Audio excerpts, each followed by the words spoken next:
Bonjour, c'est un plaisir de vous retrouver pour ce nouveau numéro de Nu Magazine. Et donc dans cette édition, nous allons évoquer le déplacement du chef de la MONUSCO et de son adjoint dans la province du Sud-Kivu. Mais avant, les news commencent avec cette visite du représentant spécial à l'hôpital de la MONUSCO Goma. Le représentant spécial du secrétaire général de l'ONU en RDC, Martin Kobler, a rendu visite le 7 mai dernier au casque bleu tanzanien de la brigade d'intervention évacuée à l'hôpital de la MONUSCO de Goma. Ces derniers ont été victimes 48 heures auparavant d'une embuscade tendue par les rebelles des ADF Nalu. Il s'agissait pour le chef de la MONUSCO de s'enquérir de leur état de santé. Pour rappel, l'embuscade a coûté la vie à 2 soldats de la paix et a fait 13 blessés. Voilà, je suis naturellement très préoccupé avec ce qui s'est passé à Beni l'autre jour. J'étais à Beni hier, j'ai parlé avec les troupes par là. Maintenant, j'ai visité les blessés parce que c'était un événement assez grave. J'étais à Beni et mon message était le suivant. Il faut vraiment reprendre la coopération avec les FRDC. J'ai parlé avec le gouvernement plusieurs fois sur la reprise des opérations parce que seulement ensemble nous sommes forts. C'est l'unité qui fait la force. Nous avons les moyens techniques. Les FRDC, ils ont les sources humaines, ils ont la connaissance du terrain. 26 avril 2015. Le représentant spécial adjoint du secrétaire général de l'ONU en charge des opérations à l'Est, David Grizzly, arrive à Shabunda Centre, province du Sud-Kivu. Il est accompagné du chef de bureau MONUSCO Sud-Kivu, Christine Palata.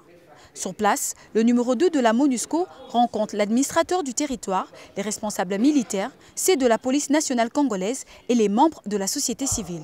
Aujourd'hui, nous lançons les travaux de réhabilitation et de construction de 3 bureaux connexes pour le commissariat de district.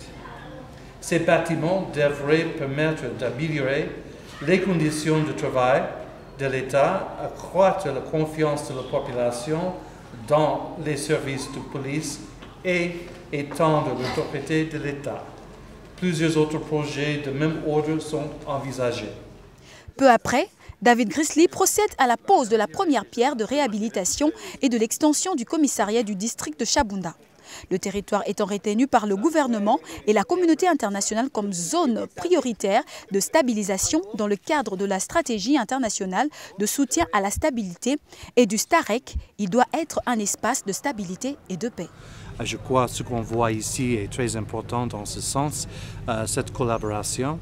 J'étais très content d'être ici pour de mettre la première pierre et je crois que ça c'est très symbolique de notre engagement ensemble d'aider de stabiliser cette région et on espère de continuer de renforcer notre présence ici pour aider, pour accompagner le gouvernement dans ses efforts pour la stabilisation et pour rechercher la paix.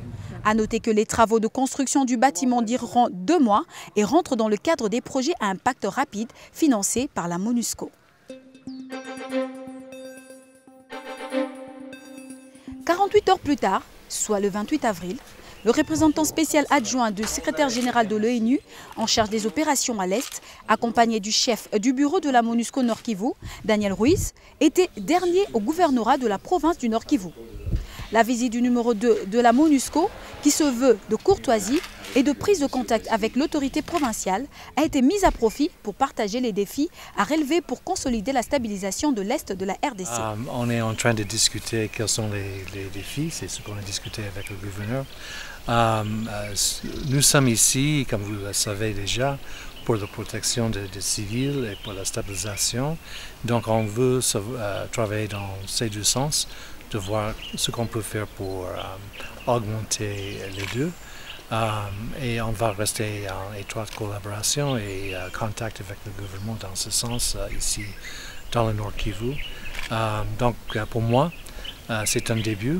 C'était la première discussion à propos de ça. Mais je suis très optimiste qu'on peut continuer à avancer dans le bon sens. À la question de la presse sur ce que pense la MONUSCO des incursions de l'armée rwandaise sur le territoire congolais, le chef de bureau a répondu. Les autorités congolaises ont demandé l'intervention du mécanisme conjoint de vérification qui sont en train de faire leurs enquêtes. On attend les résultats.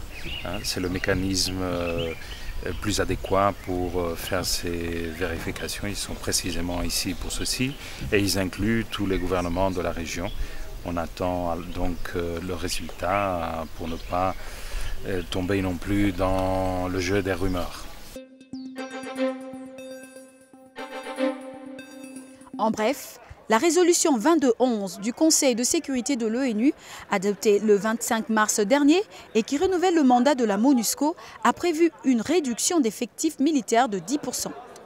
C'est dans ce cadre que 850 casques bleus contingents égyptiens de la MONUSCO ont définitivement quitté la RDC après 13 mois de service. C'était le 26 avril dernier à Bukavu.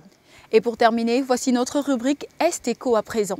Le 4 mai dernier, le patron de la MONUSCO était au Sud Kivu, plus précisément dans le territoire d'Uvira. Objectif, s'enquérir de la situation des déplacés des Mutaroulés et des réfugiés burundais dans le territoire. Tout de suite, le film de ce déplacement avec nos correspondants sur terrain. Merci et à très bientôt. Au revoir. Un de mes collègues est à Bujumbura maintenant. Le chef de la MONUSCO, Martin Kobler, a été l'hôte des populations de la province du Sud Kivu, plus précisément celle du territoire d'Uvira. Le représentant spécial est allé s'enquérir de la situation sécuritaire dans la province, mais aussi de la situation des déplacés dans les territoires d'Uvira. À Mutaroulé, première étape, Martin Kobler s'est incliné devant les tombes des personnes massacrées par des hommes armés en août 2013 et juin 2014. Suite à ces attaques, Mutaroulé s'est vidé de ses habitants, lesquels ont fui vers la localité de Sangué pour leur sécurité. À Sangué, justement, les patrons de la MONUSCO ont rencontré ces déplacés. Et c'est pourquoi je rentre chez vous, je reviens ici à Mutaroulé, à Sangué, pour discuter avec vous, pour trouver une solution.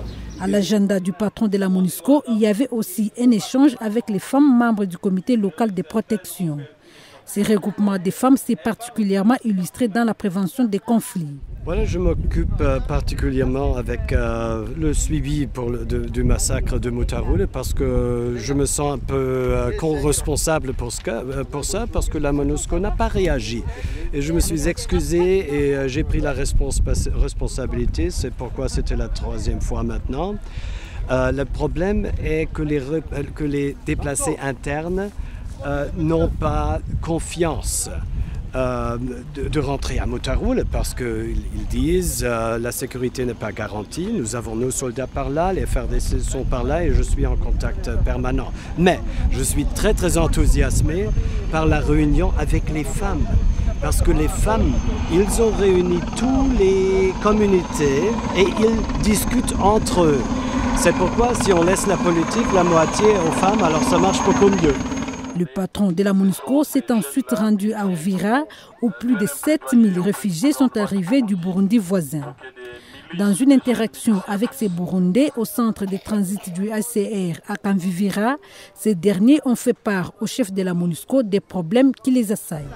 C'est une chose de savoir pourquoi ils sont ici, parce que c'est très dur pour quelqu'un de quitter le pays.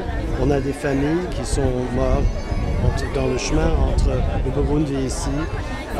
C'est un sort très dur pour les réfugiés.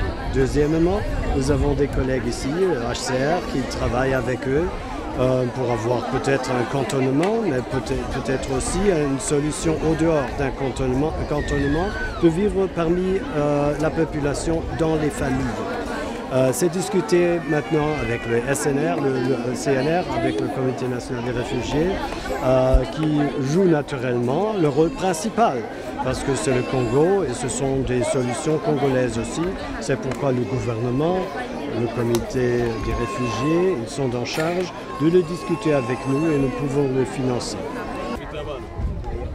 J'ai 2 chapeaux, je suis le chef de la MONUSCO et en même temps le représentant du secrétaire général, quelque chose comme l'ambassadeur de l'ONU ici dans le pays, responsable pour tout ce qui se passe, pour toute la famille des Nations Unies, y inclut le HCR. Le HCR, nos collègues ici, aussi c'est l'objectif de la visite, alors d'encourager les collègues, parce que ce sont mes héros aussi dans ces situations qui sont très difficiles, où les gens ont bien à raconter des atrocités qui sont commises et les raisons d'être un réfugié.